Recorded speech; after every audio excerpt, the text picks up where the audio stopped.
수평적 신앙과 수지적 신앙. 한 가지 한번 질문을 드려볼까요? 질문이 아니라 문제. 유다의 마지막 왕이 누군지 아시는 분 계시나요?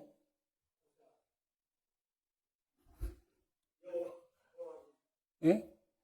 맞아요. 시드기야. 예. 유다의 마지막 왕이 시드기야입니다. 그러면 북쪽 이스라엘의 마지막 왕은 누군지 아시나요? 예, 호세아입니다. 예, 북쪽 이스라엘의 마지막 왕이 호세아예요. 호세아 이름의 뜻을 아시죠?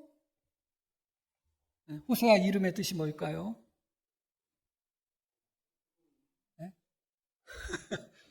구원이라는 뜻이에요. 여호와는 구원이시다. 그런데 북쪽 이스라엘의 마지막 왕이라는 것은 그 호세아 왕 때 북쪽 이스라엘이 멸망했다는 거예요. 그런데 북쪽 이스라엘이 멸망할 때의 왕의 이름이 호세아였다.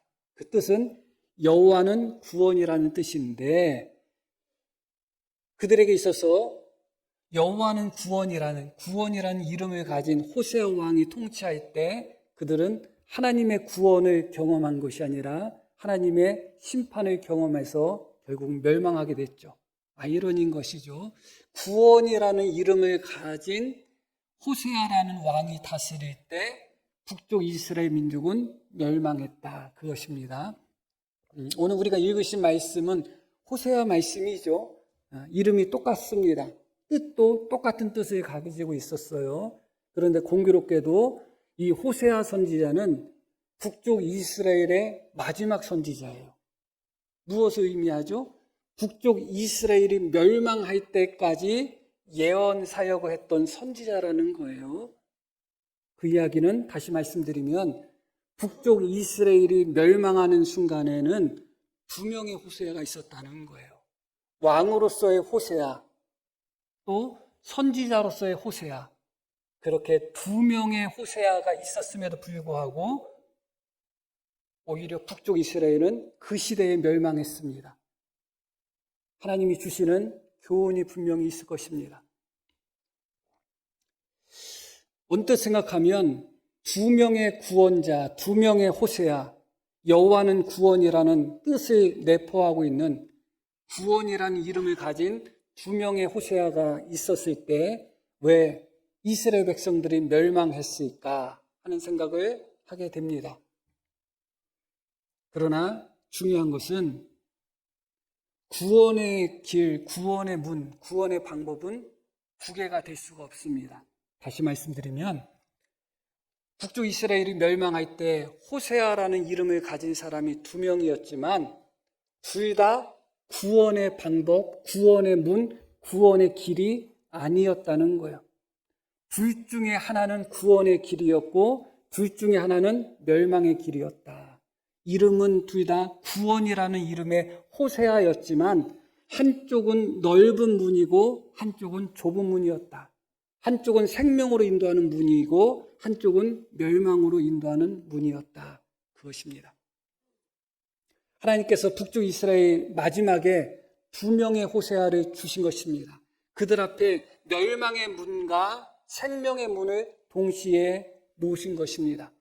이스라엘 백성들이 하나님이 보내신 호세아 선지자를 통해서 주시는 하나님의 말씀을 받아들이고 그 말씀대로 회개하고 순종하며 하나님께 돌아왔다면 그것이 그들에게는 구원이 되었을 것입니다. 하나님은 호세아 선지자를 통해서 이스라엘 백성들에게 구원의 문을 허락하신 것입니다. 그러나 결국 이스라엘 백성들이 선택한 것은 구원의 문, 선지자 호세아가 아니라 그들을 멸망으로 인도한 왕 호세아를 선택했다는 것을 기억할 필요가 있습니다.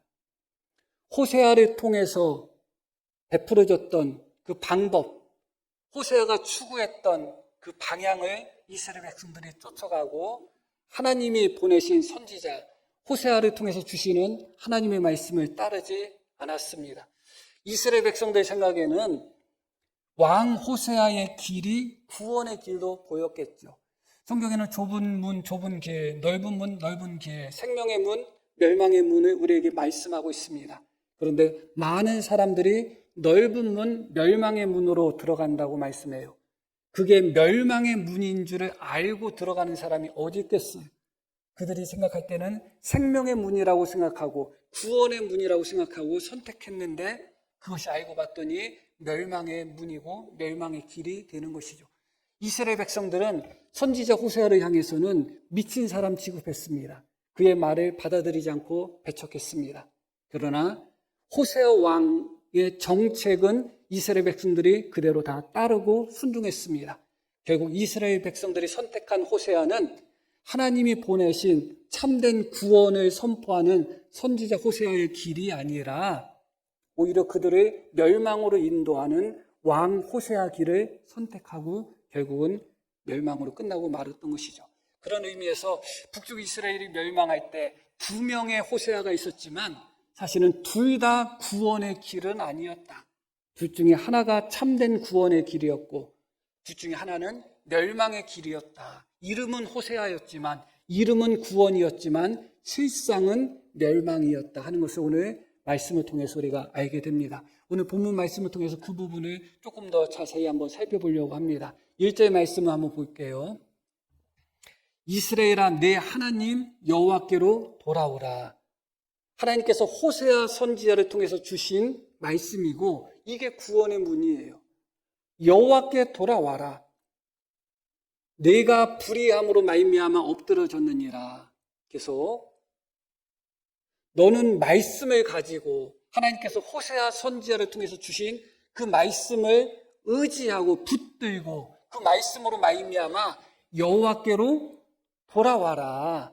돌아와서 아래 길을 모든 불의를 제거하시고 선한 발을 받으소서. 우리의 모든 죄악을 용서하여 주시고 우리를 불쌍히 여기소서. 계속 볼게요.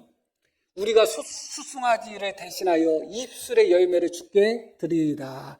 이때 당시에 하나님 앞에 드리는 제물은 금송아지 신상 앞에서 드리는 제물이었습니다. 물론 마음을 다해서 하나님 앞에 드리지도 않았을 뿐만 아니라 금송아지 우상 앞에서 송아지를 바친들 염소를 바친들 하나님이 받으시겠어요?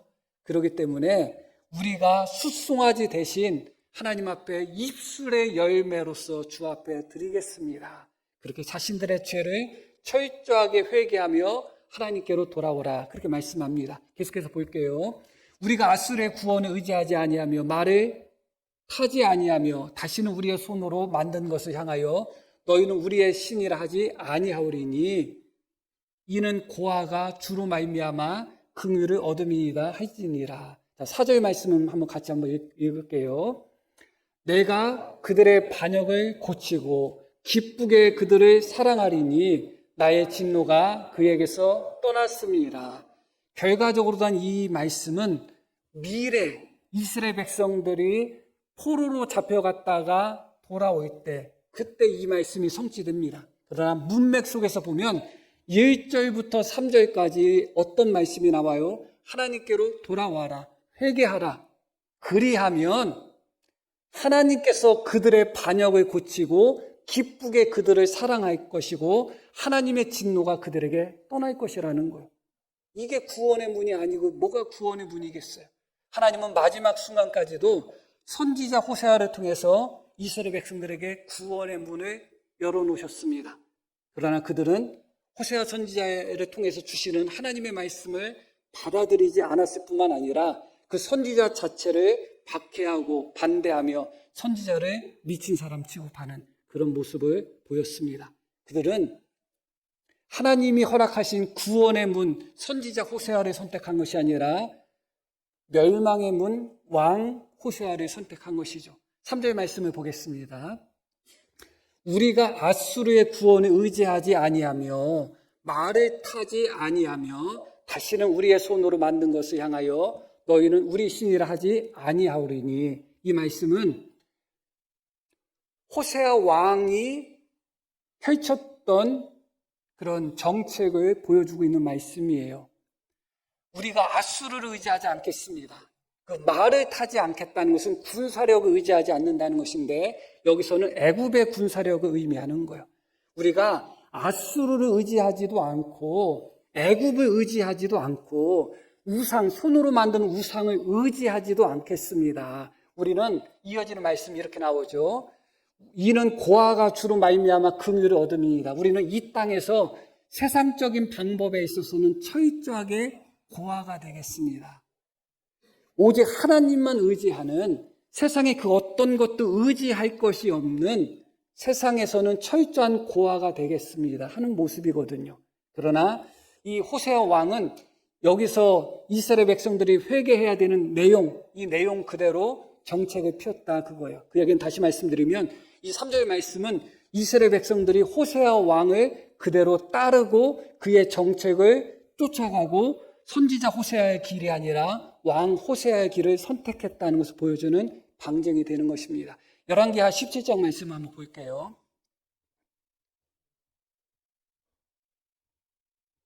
아수르의 왕 살만에셀이 올라오니 호세아가 그에게 종이 되어 조공을 드렸다. 이 호세아가 마지막 왕 호세아예요. 어떻게 했다고요? 아수르 왕에게 종이 되어 조공을 드렸다. 아수르를 의지하는 거예요. 우리가 읽었던 호세아 14장 3절 말씀처럼 아수르의 구원을 의지하지 않고 말을 타지 않고 할 때 아수르를 의지하는 모습이에요. 이어지는 말씀 계속 볼게요. 그가 애굽의 왕 소에게 사자들을 보내고 해마다 하던 대로 아수르 왕에게 조공을 드리지 아니하매. 어떻게 됐다는 거예요? 처음에는 아수르를 의지하고 아수르 왕의 종이 돼서 그에게 조공을 바치다가 기회를 봐서 다시 애굽을 의지해서 애굽에 사신을 보내고 아수르에게 보내던 조공을 바치지 않았다 그거예요. 다시 말씀드려서 아수르를 의지하다가 말을 의지하는, 애굽의 말을 의지하는 그런 정책을 폈다는 것입니다. 어느 때는 아수르에 붙으면 이익이 될 것 같으면 아수르에 붙었다가 애굽에 붙으면 이익이 될 것 같으면 애굽으로 붙었다가 그런 정책을 폈다는 거예요. 외교 정책은 당연히 그럴 수밖에 없다고 생각하겠지만 이스라엘 민족은 다릅니다. 이스라엘 민족은 세상의 나라와 군사력과 세상의 방법을 의지하는 민족이 아니잖아요. 오직 고아처럼 하나님만 의지해야 되는데 하나님께로 나가야 되는데 방향을 하나님께로 나가지는 않고 애굽으로 갔다가 아수르로 갔다가 수평적으로만 이동했다.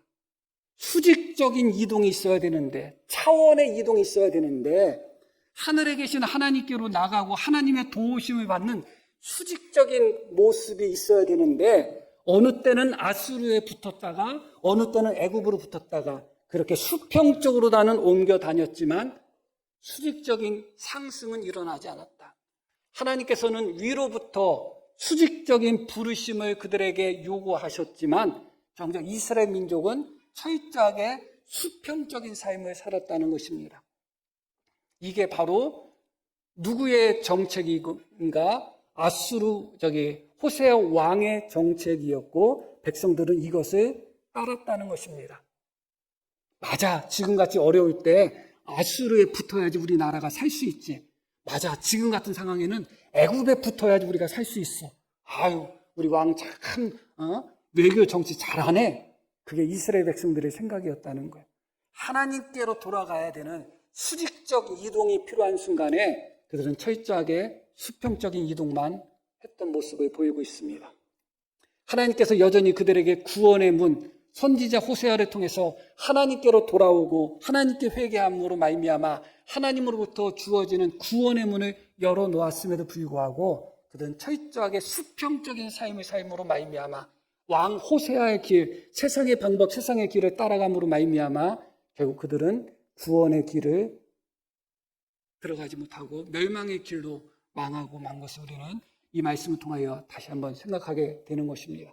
결국은 어떻게 되었는가? 호세아 왕이 아수르 왕을 배반하고 드리던 조공을 드리지 않고 애굽을 의지해서 어떻게든지 아수르의 세력에서 벗어나려고 반역했다가 결국은 그것으로 멸망한 거예요. 북쪽 이스라엘이. 자기들은 그것이 구원이 될 거라고 생각한 거예요. 지혜롭다고 생각한 거예요. 잘하는 정책이라고 생각하고 그게 생명의 길이라고 생각했지만 결국 그것은 이스라엘 민족 전체에게 멸망으로 다가올 수밖에 없었습니다. 호세아 선지자는 이런 것을 여러 번 경고했습니다. 이스라엘 백성들이 멸망하기 전에, 이스라엘 백성들이 애굽을 선택하기 전에, 이스라엘 백성들이 아수르를 선택하기 전에 이미 여러 번 경고를 했어요. 호세아서에 여러 번 나옵니다. 그럼에도 불구하고 한두 절만 한번 찾아볼게요. 7장 11절 말씀을 한번 볼게요. 여기 에브라임은 북쪽 이스라엘이에요. 에브라임은 어리석은 비둘기 같이 지혜가 없어서 애굽을 향하여 불을 지으며 아수르로 가는도다. 북쪽 이스라엘을 무엇으로 표현하고 있죠? 어리석은 비둘기로 표현하는 거예요. 이 비둘기가 어느 때는 아수르로 날아가서 거기서 도와달라고 하고 있고 어느 때는 애굽으로 날아가서 거기서 도와달라고 하는 거예요. 위에 계신 하나님께로 날아갈 생각은 안 해요. 옆으로만 날아다니는 거예요. 이런 모습을 호세아 11장 7절에서는 이렇게 말씀이 나옵니다. 내 백성이 끝끝내 내게로 물러가나니 끝끝내 내게로 물러가고 있다. 비록 그들을 불러 우리 함께 읽겠습니다. 위에 계신 이에게로 돌아오라 할지라도 일어나는 자가 하나도 없도다. 그들을 불러서 어떻게 하셨다고요? 위에 계신 하나님께로 돌아오라고 하셨다. 수직적인 부름을 그들에게 보여주셨다는 겁니다. 그러나 일어나서 위에 계신 하나님께로 돌아오는 자들이 하나도 없고 어리석은 비둘기처럼 애굽으로 갔다가 아수르로 갔다가 땅에서만 수평적으로만 왔다 갔다 했다는 것입니다. 그게 이스라엘 백성들의 모습이었고 그것이 바로 왕 호세아가 견지했던 그런 정책이었고 결국 이스라엘 백성들은 위로부터 부르시는 하나님의 구원의 길로 수직적인 이동을 하지 않고 결국 멸망의 길인 수평적인 이동, 왕 호세아 길을 따르다가 결국은 멸망으로 끝났다는 것을 우리가 기억할 필요가 있습니다. 사실 수직적인 이동은 어렵습니다. 왜 어려울까요? 중력이 작용하기 때문에 어려워요. 중력이. 아래에서 당기는 힘이 무시무시해요. 우리는 못 느끼죠. 못 느끼죠. 그냥 앉아 계시는데도 못 느끼잖아요. 서 있어도 못 느끼잖아요. 그런데 우리가 앉아 있다는 것 자체, 서 있다는 것 자체가 중력이에요. 중력. 그렇지 않으면 둥둥 떠 있어야 돼요. 떠 있고 우리가 우리 자신을 통제하기도 어렵습니다. 높이 뛰기 한다고 해봤자 얼마나 뛰어요? 1m, 2m 뛸까요?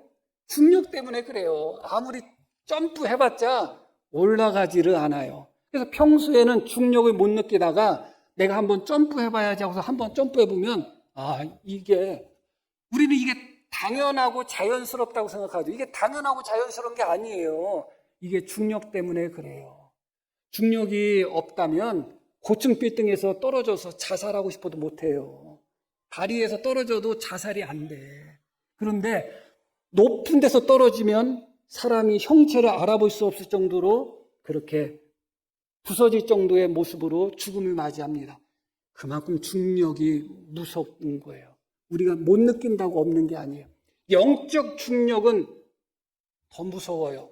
우리가 하나님께로 수직적인 비상을 하려고 할 때마다 하나님께로 더 가까이 나가고 하나님을 의지하려고 할 때마다 우리 안에 있는 옛사람이라든가 우리 안에 있는 두려움이라든가 우리 안에 있는 불신앙, 우리 안에 있는 탐욕, 우리 안에 있는 교만들 이런 모든 것들이 영적 중력이 되어서 하나님께로 나아가는 우리를 끌어당기는 거예요. 그러다 보니까 수직적인 삶을 살지 못하고 언제나 수평적인 삶을 사는 거예요. 수평적인 삶에 있어서는 이 중력이 크게 좌우하지를 않아요. 느끼지를 못하는 거예요. 그러나 위로 올라가려고 할 때마다 사실은 우리를 끌어당기는 중력이 있다는 거예요. 우리가 하나님께 가까이 하려고 할 때마다 하나님이 계신 위로 올라가려고 할 때마다 우리 안에 있는 수많은 그런 죄악들, 그런 탐욕들, 그런 욕심들, 그런 모든 것들, 명예를 추구하는 마음, 성공을 추구하는 마음, 이 땅에서 쾌락을 추구하는 그런 것들, 그런 모든 것들이 우리에게 중력으로 작용해서 자꾸 세상에서만 왔다 갔다 하도록 만드는 거예요.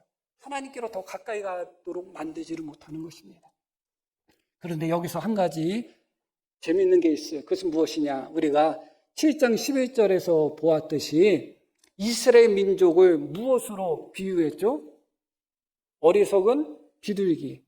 어리석다는 단어는 빼도 괜찮아요. 비둘기로 표현했어요.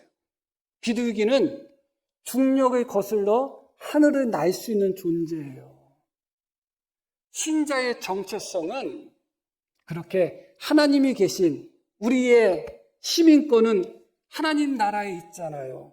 성도들의 새로운 정체성은 하늘로 날아 올라갈 수 있는 정체성이에요. 하나님께로 올라갈 수 있는 정체성을 부여받은 자들이 성도란 말이에요. 북쪽 이스라엘 백성들은 비둘기예요. 날개가 있는 비둘기예요. 얼마든지 중력을 이기고 위로 올라갈 수 있는 날개를 가진 그런 비둘기란 말이죠. 영적 날개가 주어졌습니다. 하나님께로 날아 올라갈 수 있는 영적 날개가 주어졌음에도 불구하고 그들은 마치 사육된 닭처럼 그렇게 땅에서만 날아다니고 땅에서만 이동하고 있었던 것입니다. 하나님이 주신 날개를 가지고 하나님을 향하여 올라갈 생각을 하지 않고 그렇게 땅에서만 수평적인 이동을 하는 모습이 이스라엘 백성들의 모습이었다. 우리의 모습은 다른가? 우리의 모습은 다른가를 생각하게 되는 것입니다. 신앙에 있어서 믿음에 있어서 독수리 날개치며 올라감같이 하나님을 향하여 수직적인 비행을 하고 있는가? 중력을 이겨내고 그 중력을 이겨내는 힘을 양력이라고 하는 것입니다. 중력은 끌어당기는 힘이고 양력은 띄우는 힘이에요. 그런데 새들에게 있어서 그 양력은 어디서 오는가? 날개의 짓에서 오는 거예요. 날개의 짓에서. 아무리 대단한 새라 할지라도 땅에서 하늘을 날 때 날개 치지 않고 나르는 새는 하나도 없습니다. 중력을 이기기 위해서는 중력보다 더 큰 양력이 필요한 겁니다. 하늘을 띄우는 힘, 끌어당기는 힘보다 더 큰 띄우는 힘이 필요한데 그 띄우는 힘은 이 날개짓, 그 추력이라고 하는데 날개짓과 비례하는 거예요. 날개짓이 강력할수록 중력을 이기는 양력이 생기기가 쉬운 것입니다. 그래서 어떻게 해요? 모든 새의 한결같은 모습은 어떻게 돼 있어요? 앉아 있다가 나를 때는 날개짓을 아주 힘차게 합니다. 그래야지 올라가는 거예요. 그래야지 올라가는 거예요. 그러나 우리는 마치 날개짓을 잃어버린 것처럼 날개짓을 해도 날지 못하는 말씀드렸듯이 닭처럼 그렇게 신앙생활하는 모습이 우리의 모습이 아닌가 생각하게 되는 것입니다. 바울 사도와 같은 대사도조차도 날마다 내가 내 몸을 쳐서 복종시킨다고 합니다. 바울 사도와 같은 사도. 내 몸을 쳐서 복종시키는 게 무엇이에요? 그게 날개짓인 것입니다. 세상의 중력, 우리 마음속의 중력, 세상에서 누리고 싶고 세상에서 성공하고 싶고 세상의 모든 쾌락을 즐기고 싶어하는 이 중력을 이기기 위해서는 날마다 우리 자신을 쳐서 복종시키는 날개짓이 있어야 되는 것이고 하나님 앞에 힘들고 어렵다 할지라도 기도로 나아가는 날개짓이 있어야 되는 것이고 참고 인내하고 견디는 날개짓이 있어야 돼요. 그것이 없이는 자연스럽게 하늘로 올라가는 것은 존재하지 않습니다. 그 날개짓이 우리에게 있어야 된다. 그런데 중요한 것은 신앙생활을 하면서 이런 하나님께로 올라가고자 하는 날개짓을 안 해본 사람이 어디 있겠어요? 다 해보잖아요. 해봐도 안 될 때가 참 많습니다. 너무나 안타깝죠. 우리의 몸이 너무나 무겁기 때문에 그래요. 제가 닭 이야기를 했잖아요. 닭이 왜 하늘에 못 날을까요? 겨우 날라봤자 1m, 2m 날고 끝나요. 펭귄은 더하죠. 펭귄은 그 날개를 나는 데 쓰지 않고 펭귄은 수영하는 데 쓰잖아요. 날개는 원래 나는 데 쓰는 것인데 타조 같은 경우는 날개를 달리는 데 쓰잖아요. 나는 데 쓰지 않고 닭은 겨우 날아봤자 1m, 2m 푹푹 하고 그게 끝입니다. 그게 끝이에요. 왜 그런가? 여러 가지 이유가 있습니다. 그러나 가장 큰 이유는 몸이 너무 무거운 거예요. 날개에 비해서 몸이 너무 무거운 거예요. 나르지를 못하는 거예요. 왜 우리가 날개 짓을 하는데도 하나님을 향하여 비상하지 못하고 이 땅에서 계속 수평적인 삶만 살까? 왜 그럴까요? 왜냐하면 너무 무거워요. 히브리서 기자가 우리에게 주는 교훈이 뭐예요? 얼매기 쉬운 모든 죄의 짐과 무거운 짐을 벗어놓고 믿음의 경주를 달려가라는 거예요. 우리 안에 내려놔야 되는 것들이 많은데 그것을 내려놓지 못하고 하나님께로 올라가려고 하니 수직적 이동이 일어나나요? 일어날 수가 없는 거예요. 너무 무거워요. 너무 무거워. 죄의 짐도 무겁고 탐욕의 욕심도 무겁고 너무 무거운 게 많아요. 우리가 포기하지 않고 내려놓지 않은 것들 너무나 많습니다. 물질에 대한 욕심도 너무너무 무겁습니다. 오직 주님을 바라보고 달려가려고 하다 보면 이 물질에 대한 욕심이 우리를 붙들어 매는 것입니다. 그런 무거운 것들이 너무 많아요. 세상에서 성공하고 세상에서 이름을 떨치고 세상에서 좀 인정받고 싶어하는 마음들, 그것으로 인하여 우리가 움켜쥐고 싶은 것들, 우리가 붙들고 있는 것들이 우리를 너무 무겁게 만듭니다. 하나님께로 나아가는 우리를 너무 무겁게 만듭니다. 우리의 일상을 한번 생각해 보시기를 바랍니다. 직장인이든 혹은 개인 사업을 하는 분이든 혹은 집에 계신 분이든 다 비슷합니다. 언제나 수평적인 이동만 합니다. 직장인들은 어떻게 해요? 직장 가가지고 거래처 있으면 거래처 가고 수평적인 이동하다만 끝나는 거예요. 그런 과정 속에서 정말 우리의 영혼이 힘찬 날개짓을 통해서 하나님을 바라본 적이 몇 번이나 있는 말이에요. 우리는 언제나 이 수평적인 삶만 살고 수평적인 이동만 하는 거예요. 그래야지 먹고 살지. 그래야지 뒤처지지 않지. 그래야지 세상에서 손가락질 당하지 않고 사람들한테 인정받지. 그것 때문에 부지런히 수평적인 이동은 부지런히 일어나고 있지만 정작 위에 계신 하나님, 위에서 부르시는 하나님을 향한 수직적인 비상은 일어나지 않는 거예요. 일어나서 하나님께로 나아가는 자가 없는 거예요. 위에 계신 하나님께서 부르시지만 위에 계신 하나님께로 날아 올라가는 자들이 없는 거예요. 날개는 있지만 날개를 열심히 치긴 치지만 그러나 닭처럼 1m, 2m 뜨다가 떨어져 버리는 거예요. 너무나 무거운 것입니다. 내려놔야 될 것들이 분명히 있습니다. 우리가 욕심 부리고 있고 움켜쥐고 있지만 욕심 부리고 있고 움켜쥐는 것 때문에 내 마음이, 내 영혼이, 내 믿음이 좀먹을 수밖에 없는 반드시 내려놔야 되는 것. 우리의 영혼의 무게를 짓눌러서 우리의 영혼의 무게가 너무나 무거워서 아무리 날개짓을 해도 하나님을 향하여 올라가지 못하도록 그렇게 우리를 무겁게 짓누르고 있는 것들, 내려놔야 될 것들이 분명히 있을 것입니다. 그것을 붙들고 있는 상태에서는 결코 하나님께로 수직 이동을 할 수가 없습니다. 그냥 수평적인 이동을 할 수밖에 없는 것이죠. 오늘 말씀 다시 한번 보겠습니다. 2절 말씀부터 한번 볼게요. 너는 말씀을 가지고 여호와께로 돌아와서 아뢰기를 모든 불의를 제거하시고 하나님께로 수직적인 이동하기 위해서 어떻게 하라고요? 우리의 모든 죄악을 하나님 앞에 내려놔야 된다. 우리의 모든 욕심들, 우리의 모든 불의함들을 하나님 앞에 내려놔야 된다. 그겁니다. 이어진 말씀도 볼게요. 우리가 수송아지를 대신하여 입술의 열매를 주께 드리리이다. 우리가 아수르의 구원에 의지하지 아니하며 말을 타지 아니하며 다시는 우리의 손으로 만든 것을 향하여 너희는 우리의 신이라 하지 아니하겠습니다. 아수르를 내려놓겠습니다. 군사력을 내려놓겠습니다. 우리가 만든 우상들을 내려놓겠습니다. 우리가 이렇게 하나님 앞에 내려놓을 때, 그리고 하나님 앞에 내려놓고 하나님을 향하여 올라가고자 하는 비상의 날개짓을 할 때 4절 말씀을 보겠습니다. 내가 그들의 반역을 고치고 기쁘게 그들을 사랑하리니 나의 진노가 그에게서 떠났습니다. 뭐라고 말씀이 나와요? 하나님께서 그들의 반역을 고쳐주시겠다.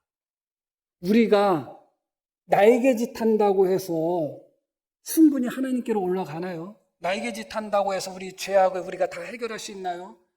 그렇지 않죠. 그러나 우리가 무거운 것을 내려놓고 기꺼이 날개짓을 할 때 하나님의 은혜가, 하나님의 성령이 우리에게 양력을 공급한다는 거예요. 내가 그들의 반역을 내가 고쳐주겠다. 내가 그들을 기쁘게 사랑하겠다. 나의 진도를 그들에게서 내가 떠나가게 하겠다. 이게 바로 날아오르는 양력이 아니고 뭐겠어요? 하나님은 우리로 하여금 끝까지 너의 날개짓으로 올라가려고 하지 않아요. 네가 너의 무거운 것을 내려놓으면 저절로 올라간다고 말씀하지도 않습니다. 우리에게는 한계가 있습니다. 그러나 우리가 무거운 죄악의 짐들, 무거운 욕심들, 욕망들 기꺼이 주님 앞에 내려놓고 내 몸을 쳐서 복종시키는 믿음으로써 힘차게 날개짓을 하며 비상하려고 하는 순간 하나님의 양력이 작용하는 거예요. 내가 그들의 반역을 고치고 기쁘게 그들을 사랑하겠다. 이 단계까지 가면 날아오르는 거예요. 이 단계까지 가면 날아오르는 거예요. 그런 후에 이어지는 말씀이 이렇게 이어집니다. 내가 이스라엘에게 이슬과 같으리니 그가 백합화 같이 피겠고 레바논 백향목 같이 뿌리가 바뀔 것이라. 그의 가지는 퍼지며 그의 아름다운 감람나무와 같고 그의 향기는 레바논 백향목 같을 것이다. 이스라엘 백성들에게 어떻게 해주신다고요? 다시 앞절 말씀부터 한번 볼게요. 함께 읽겠습니다. 내가 이스라엘에게 이슬과 같으리니 그가 백합화 같이 피겠고 레바논 백향목 같이 뿌리가 바뀔 것이라. 그의 가지는 퍼지며 그의 아름다운 감람나무에 걷고 그의 향기는 레바논 백향목 같을 것이라. 하나님께서 그들에게 이런 놀라운 은혜를 주신다는 거예요. 새가 나르는 영상을 제가 말씀을 드렸는데 새들을 보면 특히 큰 새는 더더욱 그렇습니다. 어느 정도 일정하게 나르면 그때부터는 날개짓을 하지 않아도 나릅니다. 그걸 활공이라고 하는 거예요. 활공 상태. 어느 순간부터 처음에 날아오를 때는 죽으라고 날개짓 해야지 올라가는데 어느 순간부터 날개짓을 하지 않아도 그대로 쭉 날아가는 모습을 우리는 보게 됩니다. 그게 바로 이 5절 말씀, 이 6절 말씀이에요. 은혜의 활공이라고 할 수가 있는 것입니다. 우리가 기꺼이 주님을 위해서 수평적인 삶의 방향을 수직적인 위에 계신 하나님을 향하여 방향을 맞추고 그것을 위해서 우리가 힘차게 날개짓하며 올라가는 순간 하나님의 양력이 작용하여 우리의 죄를 씻어주시겠다. 진노를 없애주시겠다. 그렇게 올라가는 순간부터 하나님의 활공의 은혜가 우리에게 넘치는 것입니다. 그 고비를 넘기기가 어려운 거예요. 대부분 다 여기서 파닥파닥 조금 하다가 아유 해도 안 돼. 파닥파닥 해도 안 돼. 여기서 끝나버리는 거예요. 활공의 은혜가 있다니까요. 날개를 내 힘으로 치지 않아도 날아갈 수 있는 은혜가 우리에게 임할 때가 있는 거예요. 그 활공의 은혜가 우리에게 임할 때까지 양력의 성령의 역사가 중력을 이기는 순간까지 우리에게 요구되는 것은 무엇이에요? 날개짓이 요구되는 거예요. 무거운 것을 내려놓는 것이 요구되는 거예요. 우리의 몫이 있고 하나님의 몫이 있어요. 은혜로 우리의 몫을 다 부인하는 신앙생활은 건강한 신앙생활이 아니에요. 우리는 마땅히 이 중력을 이기기 위하여 하나님께로 나가기 위하여 자기를 쳐서 복종시키는 날개짓이 있어야 됩니다. 그리고 하늘에 계신 하나님께로 나아가기 위하여 우리의 무거운 짐들, 죄악의 짐, 욕심의 짐, 이런 모든 물질에 대한 욕심들, 탐욕들, 이런 모든 것들을 내려놓고 힘차게 날개짓을 할 때 우리는 하나님의 은혜의 활공을 경험하게 될 것입니다. 이런 은혜가 우리 모든 성도님들에게 넘치고 또 넘치기를 간절히 축복합니다. 이스라엘 백성들을 비둘기로 표현했습니다. 비둘기는 새들 중에 하나님 앞에 제물로 드려지는 어떻게 보면 유일한 제물이라고도 할 수가 있어요. 비둘기는 그런 존재입니다. 이스라엘 백성들을 어리석은 비둘기로 표현한 것은 그런 의미가 있어요. 북쪽 이스라엘이 어리석은 비둘기처럼 수직적인 이동을 하지 않고 수평적인 이동만 했습니다. 애굽에 갔다가 아수르로 갔다가 그러다가 어떻게 됐어요? 아수르에 먹혀버렸어요. 비둘기는 원래 하나님 앞에 제물로 바쳐지는 그런 짐승, 그런 새입니다. 하나님을 향하여 거룩한 수평적 이동을 했다면 하나님께 거룩한 산제물로 영광 돌릴 수 있는 비둘기가 땅에서 수평적인 이동을 하다가 아수르의 먹이로 그냥 끝나버린 거예요. 그게 우리의 모습일 수도 있어요.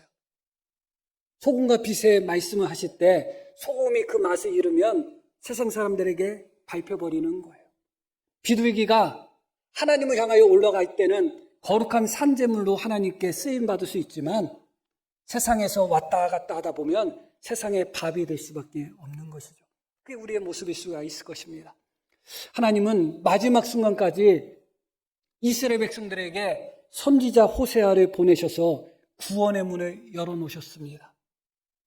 그런데 이스라엘 백성들이 선택한 것은 선지자 호세아를 통한 하나님께로 수직적인 비상을 하는 하나님께로 돌아가는 구원의 문이 아니라 세상적인 지혜, 세상적인 방법, 세상적인 것을 의지하는 수평적인 그런 선택만 이스라엘 백성들이 했던 것이죠. 결국 그들은 멸망의 길로 마무리를 한 것을 보게 됩니다. 우리 앞에도 두 개의 문이 있다는 것을 기억하셔야 돼요. 구원의 문이 있고 멸망의 문이 있습니다. 좁은 문이 있고 넓은 문이 있습니다. 수평적인 신앙생활은 넓은 문의 신앙생활이에요. 선택지가 많아요, 세상에는.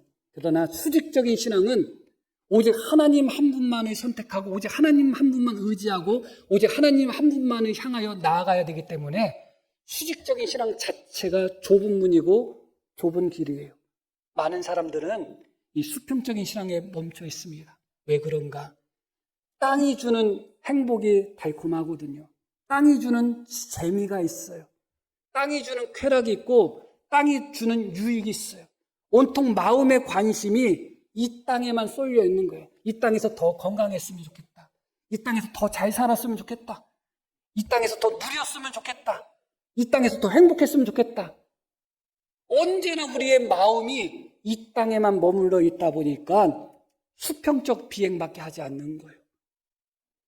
간혹가다 나는 수직적 비행을 한다는 분들도 이 땅에서 행복을 위하여 하나님을 찾고 이 땅에서 성공을 위해서 하나님을 찾고 이 땅에서 부귀영화를 위해서 하나님을 찾는다면 언뜻 보면 수평적 비행, 하나님을 찾는 것처럼 보이지만 마음과 생각과 목적이 온통 이 땅에 있기 때문에 그건 역시 수평적 신앙이지 수직적 신앙은 아닌 것입니다. 많은 성도들이 하나님을 믿는다 하지만 위에 계신 하나님께로 올라가지를 않습니다. 위에서 부르시는 하나님을 향하여 세상의 중력, 내 안에 있는 중력들, 욕심들, 행복하고 싶어하는 마음들, 그런 모든 것들을 내려놓고 하나님께로 올라가는 사람이 없습니다. 언제나 이 땅에서 더 누리고 싶고 이 땅에서 더 가지고 싶고 이 땅에서 더 행복하고 싶어서 언제나 우리는 수평적인 모습만 보이다가 결국은 하나님께로 나아가지를 못하고 있는 것입니다. 구원의 문과 멸망의 문은 명백하다는 것을 기억하셔야 돼요.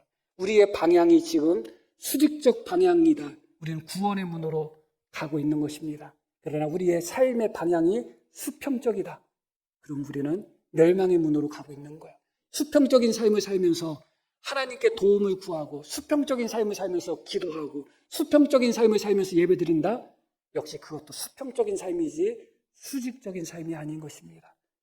우리의 시선을 먼저 주님 계신 곳으로 고개를 들고 우리의 삶의 방향 자체가 이제는 수직적인 부르심에 응답하는 그런 삶의 방향이 되기를 간절히 주님의 이름으로 축복합니다. 자, 우리 들으신 말씀 기억하며 함께 기도하겠습니다.